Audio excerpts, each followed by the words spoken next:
ಎಲ್ರಿಗೂ ನಮಸ್ಕಾರ. ನೀವು ನೋಡ್ತಾ ಇದ್ದೀರಾ ಟಿವಿ ವಿಕ್ರಮ. ನಾನು ಮುಮ್ತಾಜ್ ಅಬ್ದುಲ್ ನೆಲ್ಲಡ್ಕ. ವೀಕ್ಷಕರೇ, ಬಹಳ ದಿನಗಳಿಂದ ಅಂತಲ್ಲ, ಸುಮಾರು 1 ವರ್ಷದಿಂದ ಈ ಕಾರ್ಯಕ್ರಮವನ್ನ ಮಾಡಬೇಕು ಅಂತ ಕಾಯ್ತಾ ಇದ್ದೆ. ಅದರೊಂದು ಕ್ಲಾರಿಟಿ ಸಿಗದೇ ಇದ್ದ ಕಾರಣ ಹಾಗೆ ಬಾಕಿ ಉಳಿಸಿದ್ದೆ. ಬಹಳ ಇಂಪಾರ್ಟೆಂಟ್ ಪ್ರೋಗ್ರಾಮ್, ದಯವಿಟ್ಟು ಕೊನೆ ತನಕ ನೀವು ನೋಡಲೇಬೇಕು. ವೀಕ್ಷಕರು, ಬಹಳಷ್ಟು ಮಂದಿ ಮುಮ್ತಾಜ್ ಮುಸ್ಲಿಮಾ, ನಿಜವಾಗ್ಲೂ ಮುಸ್ಲಿಮಾ? ಇವಳು ಮುಸ್ಲಿಮೇ ಅಲ್ಲ, ಮುಮ್ತಾಜ್ ಅಂತ ಹೆಸರನ್ನ ಇಟ್ಕೊಂಡು ಯಾಮಾರಿಸ್ತಾ ಇದ್ದಾಳಷ್ಟೆ. ಹೀಗೆ ನನ್ನ ಮೇಲೆ ಮುಗಿಯದಷ್ಟು ಅನುಮಾನ. ಈ ಅನುಮಾನ ಮುಸಲ್ಮಾನರಿಗೂ ಇತ್ತು, ಅಲ್ಲ ಈಗಲೂ ಇದೆ ಬಿಡಿ, ಹಿಂದೂ ಸಮುದಾಯದವರಿಗೂ ಇತ್ತು. ಅದಕ್ಕಂತಾನೆ ಕೊನೆಗೆ ನಾನು ನನ್ನ ಆಧಾರ್ ಕಾರ್ಡ್ ಸಮೇತ ಎಲ್ಲ ಪ್ರೂಫ್ ಅನ್ನ ಇಟ್ಟು ಒಂದು ಕಾರ್ಯಕ್ರಮವನ್ನೇ ಮಾಡಿಬಿಟ್ಟೆ. ಲಿಂಕ್ ಅನ್ನು ಹಾಕಿರ್ತೀನಿ, ಅದನ್ನ ಯಾರು ನೋಡ್ಲಿಲ್ವೋ ಈ ಕಾರ್ಯಕ್ರಮ ಆದ್ಮೇಲೆ ದಯವಿಟ್ಟು ಹೋಗಿ ನೋಡಬಹುದು. ಆಯ್ತು, ಈ ಪ್ರೂಫ್ ಎಲ್ಲ ಕೊಟ್ಟ ಮೇಲೆ ಆ ಅನುಮಾನಗಳು ನಿಂತು ಹೋಯ್ತಾ? ಅತೃಪ್ತ ವರ್ಗದ ಜನ ಬಂದು, ಆಯ್ತು ಇಷ್ಟೆಲ್ಲ ಹೇಗೂ ಮಾತಾಡ್ತಾ ಇದೆಯಲ್ವಾ, ಹೆಸರು ಬದಲಾವಣೆ ಮಾಡ್ಕೋ, ಮುಮ್ತಾಜ್ ತೆಗೆದು ಮಮತಾ ಮಾಡ್ಕೋ, ಯಾಕೆ ಆಗಲ್ವಾ, ಮೈಲೇಜ್ ಸಿಗಲ್ವಾ, ಹಣೆಗೆ ಬೊಟ್ಟು ಇಡಲ್ವಾ, ಈ ರೀತಿ ಕುಹುಕವನ್ನ ಕೂಡ ಆರಂಭ ಮಾಡಿದ್ರು. ಆದ್ರೆ ನಾನು ಯಾವತ್ತೂ ಇವುಗಳಿಗೆ ತಲೆ ಕೆಡಿಸ್ಕೊಂಡವಳೆ ಅಲ್ಲ.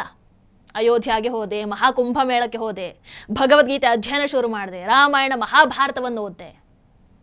ಎಸ್, ಸರಿಯಾಗಿ ಕೇಳಿಸ್ಕೊಳ್ಳಿ, ಸನಾತನ ಧರ್ಮಕ್ಕೆ ಸಂಬಂಧಪಟ್ಟಂತಹ ವಿಚಾರಗಳನ್ನ, ಆ ವಿಶೇಷತೆಗಳನ್ನ ಅಧ್ಯಯನ ಮಾಡೋದಕ್ಕೆ ಶುರು ಮಾಡಿದೆ. ಆದ್ರೂ ಇವತ್ತಿಗೂ ಟೀಕೆ ಮಾಡೋರು ಇದ್ದೇ ಇದ್ದಾರೆ. ಅಲ್ಲ, ಮಾಡ್ಲಿ, ಸಂತೋಷ. ನಾನು ಯಾವತ್ತೂ ಕೂಡ ತಲೆನೇ ಕೆಡಿಸ್ಕೊಳ್ಳಲ್ಲ. ಯಾಕಂದ್ರೆ ಟೀಕೆ ಅಂತ ಬಂದಾಗ ಮೋದಿಜಿಯವರನ್ನು ಟೀಕೆ ಮಾಡ್ತಾರೆ, ಗಾಂಧಿ ಅವರನ್ನು ಟೀಕೆ ಮಾಡ್ತಾರೆ. ಟೀಕೆ ಅಂತ ಬಂದಾಗ ಪ್ರಭು ಶ್ರೀರಾಮರನ್ನ ಕೂಡ ಟೀಕೆ ಮಾಡ್ತಾರೆ, ಶ್ರೀಕೃಷ್ಣ ಪರಮಾತ್ಮರನ್ನ ಕೂಡ ಟೀಕೆ ಮಾಡ್ತಾರೆ. ಮೋದಿಜಿಯವರ ತಾಯಿಯನ್ನೇ ಬಿಟ್ಟಿಲ್ಲ, ಸೀತಾ ಮಾತೆಯನ್ನೇ ಜನ ಬಿಟ್ಟಿಲ್ಲ. ಇನ್ನು ನಾವೆಲ್ಲ ಯಾವ ಲೆಕ್ಕ, ನೀವೇ ಹೇಳಿ? ಹಾಗಾಗಿ ನಾನು ನನ್ನ ಪಾಡಿಗೆ ತಲೆ ಕೆಡಿಸ್ಕೊಳ್ಳದೆ ನನ್ನ ಕೆಲಸವನ್ನ ಮಾಡ್ತಾ ಹೋಗ್ತಾ ಇರ್ತೀನಿ ಅಷ್ಟೇ. ಆದ್ರೆ ಈಗ ನಾನು ಹೇಳೋದಕ್ಕೆ ಹೊರಟಿರುವಂತಹ ಈ ವಿಚಾರ ಬಹಳ ಬಹಳ ಬಹಳ ಗಂಭೀರವಾಗಿರುವಂತಹ ವಿಚಾರ. ನಮ್ಮಲ್ಲೊಬ್ರು ಬಹಳ ದೊಡ್ಡ ಚಿಂತಕರು ಅಂತ ಅನ್ನಿಸ್ಕೊಂಡಿರುವಂತಹ ರಾಜ್ ಚಿಂತನ್ ಅನ್ನುವಂತಹ ವ್ಯಕ್ತಿ ಇದ್ದಾರೆ. ಇವರೇ ನೋಡಿ, ಗೊತ್ತಿರುತ್ತೆ ನಿಮಗೆ. ದಲಿತರ ಪರವಾಗಿ ಮಾತಾಡ್ತಾರೆ, ಹಿಂದೂ ಧರ್ಮವನ್ನ ವಿರೋಧ ಮಾಡ್ತಾರೆ. ಹಿಂದೂ ಧರ್ಮದವರೆಲ್ಲರೂ ಕೂಡ ಈ ರಾಜ್ ಚಿಂತನ್ ಅನ್ನುವಂತಹ ವ್ಯಕ್ತಿ ಹಿಂದೂ ಅಂತಾನೆ ಅನ್ಕೊಂಡಿದ್ದಾರೆ. ಈಗ ಈ ಕಾರ್ಯಕ್ರಮವನ್ನ ಯಾರು ನೋಡ್ತಾ ಇದ್ದೀರೋ ನೀವೆಲ್ಲರೂ ಕೂಡ ಹಾಗೆ ಅನ್ಕೊಂಡಿರ್ತೀರ. ಆದ್ರೆ ಅಲ್ಲ. ಈ ವ್ಯಕ್ತಿಯ ಹೆಸರು ಅಂದ್ರೆ ರಾಜ್ ಚಿಂತನ್ ಅವರ ನೈಜ ಹೆಸರು, ಅವರ ಅಸಲಿ ಹೆಸರು ಮೊಹಿದ್ದೀನ್ ರೌಫ್. ಮೊಹಿದ್ದೀನ್ ರೌಫ್. 1 ವರ್ಷದ ಹಿಂದೆ ನನಗೆ ಇವರ ವೋಟರ್ ಐಡಿ ಸಿಕ್ತು. ಆದ್ರೆ ಒಂದು ಕ್ಲಾರಿಟಿ ಸಿಗ್ಲಿಲ್ಲ ನನಗೆ. ಅಂದ್ರೆ ಕನ್ಫರ್ಮ್ ಆಗಿ ಅದು ನಿಜನಾ ಸುಳ್ಳ ಅಂತ ಗೊತ್ತಾಗಿರ್ಲಿಲ್ಲ. ಅದಕ್ಕೆ ಸುಮ್ಮನಿದ್ದೆ. ಆದ್ರೆ ನಿನ್ನೆ ಅವರು ಓದಿರುವಂತಹ ಶಾಲೆಗೆ ನಮ್ಮವರನ್ನೊಬ್ಬರನ್ನ ಕಳಿಸಿ ಅವರ ಮುಖ್ಯೋಪಾಧ್ಯಾಯರನ್ನ ಭೇಟಿ ಮಾಡಿ ಮಾಹಿತಿ ಎಲ್ಲ ಕಲೆ ಹಾಕಿ ಅವರೆಲ್ಲ ಡೀಟೇಲ್ಸ್ ಅನ್ನು ಕೊಟ್ಟಿದ್ದಾರೆ. ನೋಡಿ, ಇದು ಶಾಲಾ ವ್ಯಾಸಂಗ ದೃಢೀಕರಣ ಪತ್ರ. ನೋಡಿ, ಸರಿಯಾಗಿ ನೋಡ್ಕೊಳ್ಳಿ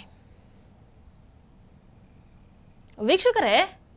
ಹಿಂದೆ ಹಿಂದೂಗಳು ಬಹುಸಂಖ್ಯಾತರಾಗಿರುವಂತಹ ಸಂದರ್ಭದಲ್ಲಿ ಈ ಮುಸ್ಲಿಂ ಸ್ಟಾರ್ಗಳು ಬಂದು ಹಿಂದೂ ಹೆಸರನ್ನ ಇಟ್ಕೊಂಡು ಮೂವಿ ಮಾಡ್ತಾ ಇದ್ರು.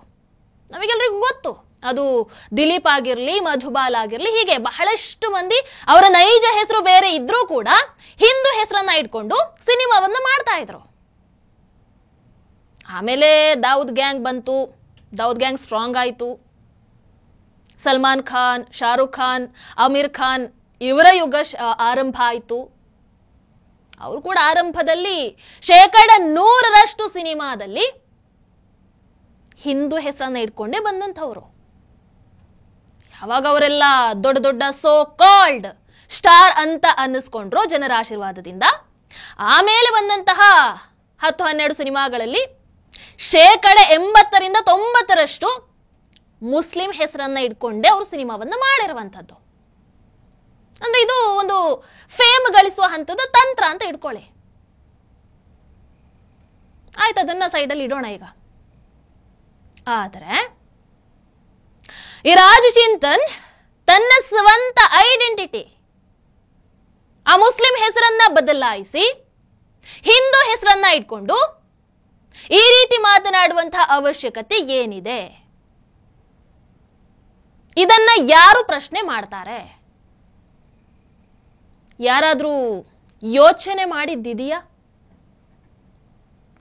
ನಾನೊಬ್ಬ ಮುಸಲ್ಮಾನಳಾಗಿ ಆ ಮುಸ್ಲಿಂ ಹೆಸರು ಇಟ್ಕೊಂಡು ಶ್ಲೋಕವನ್ನು ಹೇಳೋದು ತಪ್ಪಾಗಿಬಿಡುತ್ತೆ. ಅದೇ ಒಬ್ಬ ಮುಸ್ಲಿಂ ಅದೇ ಇಸ್ಲಾಂನಲ್ಲಿ ಹುಟ್ಟಿ ಇಸ್ಲಾಂ ಮತವನ್ನ ಅನುಸರಿಸಿಕೊಂಡು ಹೊರಗಡೆ ಹಿಂದೂ ಹೆಸರನ್ನ ಇಟ್ಕೊಂಡು ಹಿಂದೂಗಳಿಗೆ ಯಾಮಾರಿಸಿ ಹಿಂದೂಗಳಿಗೆ ಬೈಬಹುದು. ಹೌದಾ ಅಲ್ಲವೋ? ಇದನ್ನ ನೀವೆಲ್ಲರೂ ಒಪ್ಕೊಳ್ತೀರಾ? ಈ ವಿಚಾರವನ್ನ ನೀವು ಯಾವ ರೀತಿ ಸಮರ್ಥನೆ ಮಾಡ್ಕೊಳ್ತೀರಾ ನನಗೆ ಹೇಳಬೇಕು. ವೀಕ್ಷಕರೇ, ನಿನ್ನೆ ಬಾಬಾ ಭಾಗೇಶ್ವರ ಸ್ವಾಮೀಜಿಗಳು ಲಂಡನ್ಗೆ ಹೋಗಿದ್ರು. ಅಲ್ಲಿ ಒಬ್ಬ ಪಾಕಿಸ್ತಾನಿ ಎದ್ದು ನಿಂತು ಹೇಳ್ತಾರೆ, ಅವ್ರ ಪಾಪ ಭಗವದ್ಗೀತೆ ಓದಿದ ನಂತರ ಬದಲಾಗ್ಬಿಟ್ರಂತೆ, ಸನಾತನ ಧರ್ಮವನ್ನ ಅನುಸರಿಸೋದಕ್ಕೆ ಆರಂಭ ಮಾಡಿದ್ದಾರೆ. ಅವರಿಗೆ ಪಾಕಿಸ್ತಾನದಲ್ಲಿ ಬಹಳಷ್ಟು ಇನ್ಸಲ್ಟ್ ಅನ್ನ ಮಾಡ್ತಾ ಇದ್ದಾರೆ.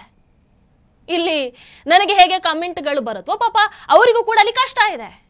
ಎಷ್ಟು ಅಂದ್ರೆ, ನೀನು ಸನಾತನ ಧರ್ಮವನ್ನ ಫಾಲೋ ಮಾಡ್ತಾ ಇದೆಯಲ್ವಾ, ಆದ್ರೂ ಯಾಕೆ ಇನ್ನೂ ಹೆಸರನ್ನ ಬದಲಾವಣೆ ಮಾಡ್ಕೊಳ್ಳಿಲ್ಲ?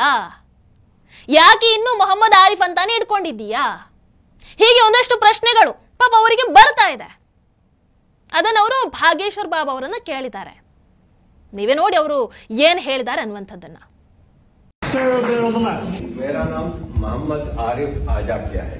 मैं पाकिस्तान में पैदा हुआ था। मेरे पेरेंट्स इंडिया में पैदा हुए थे, 47 में माइग्रेट कर गए थे। मेरा छोटा सा सवाल है कि आप सब तो खुशनसीब हैं कि आप लोग सनातन में पैदा हुए।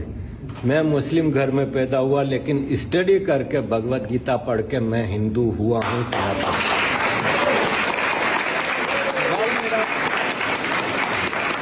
सवाल मेरा ये है कि मुझे सब लोग सवाल करते हैं कि तुम मोहम्मद आरिफ आजाकिया हिंदू कैसे हो सकते हो, नाम चेंज करो।